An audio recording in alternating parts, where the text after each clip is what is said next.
I'm here with FJ DeSanto. Marcus To. the writer and artist of Cyborg 009, new book from Archaia that premieres in about 2 weeks. Why don't you tell us a little bit about it?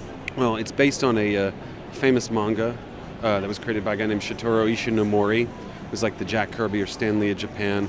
And it debuted 49 years ago today, which is one of the reasons why we're doing everything we're doing to sort of commemorate that right now. You're doing an Americanized version of it, or?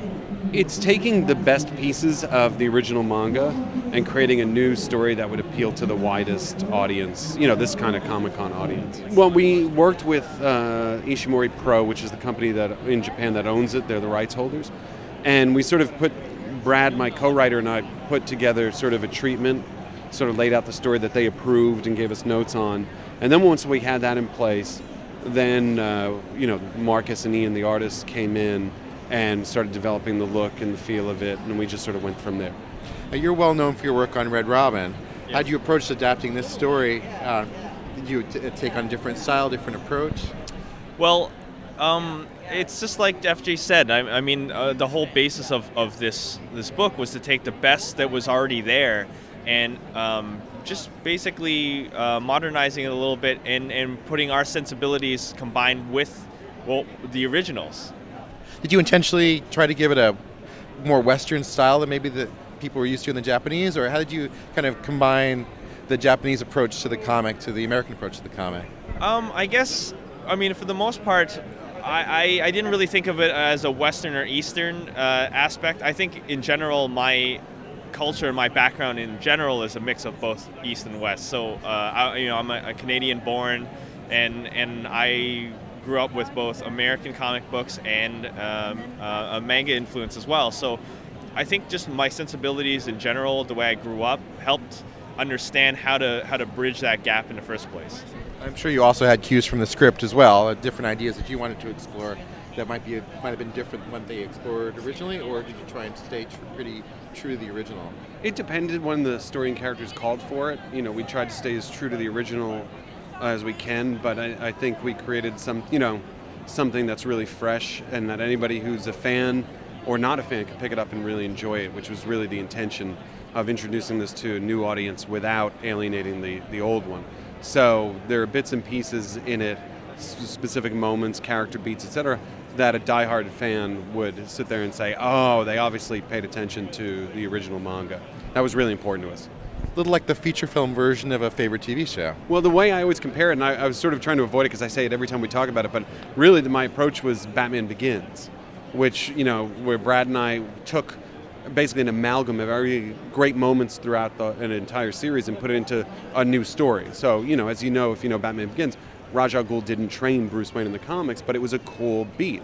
We've done something similar here. I don't think we've really deviated as far from the original manga as that, but I think we've expanded on the universe a little bit and really done something that's honored the original source material and make it really exciting for the fans who come here. So for the people who aren't familiar with the source material, what should they expect from this book? Well, you're talking about the first superhero team in Japan.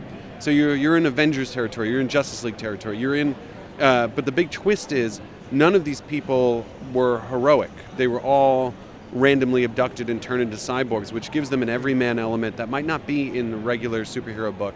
And I think that resonates and feels really fresh and is one of the reasons why the property's been around 49 years. Because it's really about, it could be any one of us. It could be you, it could be me, etc. And that's why it works. Did you do a lot of work to redesign the costumes and other elements of the story, or did you try and stay pretty faithful to the originals? I think I really tried to stay as faithful as possible to the originals. We had some help with the redesigns originally, but most of the notes from Ishimori Pro were to stay true to the original designs, but streamline it a little bit. They weren't restrictive with us, which was really good. They understood that what we were trying to do with this, and I don't think there's anything in this book that deviates horribly from. I don't think an old school fan's going to have any red flags when they read it, basically. I noticed the book is really beautifully designed as well. I'm going to talk a little bit about how that production design kind of fell together. Well, Stephen Christie from Archaia is the editor-in-chief who put the team together, et cetera, that I brought the project to initially. he identified everybody who was involved with this project, from Marcus and Ian on to even our letterer, DJ, and our designer is a guy named John Adams, who used to design for Wired, and he put that whole thing together.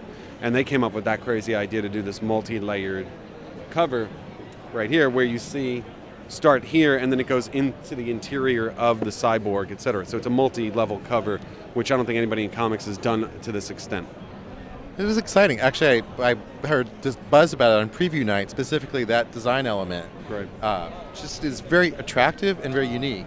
Well, it looks more like a pop culture art book than it does a graphic novel, and I think that was intentional, and that goes with the quality of graphic novel Archaia produces. And again, one of the reasons why when I started talking with Ishimori Pro about doing this project, that I wanted to make sure that the final release would be of something of a high quality that was representative of the source material and the legacy.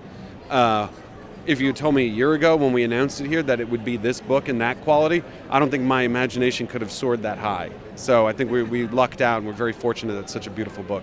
You mentioned that as well. You really were impressed by the production quality on the book. I'm really proud of this book in general. I mean, a lot of comic books nowadays are made to read it and is tossed aside. This is a book that I'm proud to have my mom show, her friends, our family. I'm proud to have her, say that my son worked on it. So, I mean, these are things that are important to have in an industry like this, and to stand out from the rest. So if there's one thing you'd like the fans to know about this book, give them a reason to pick it up, what's that? If you love action, adventure, sci-fi, superheroes, cool characters, fun adventure, we're trying to make it a fun adventure, and I think people will really enjoy that.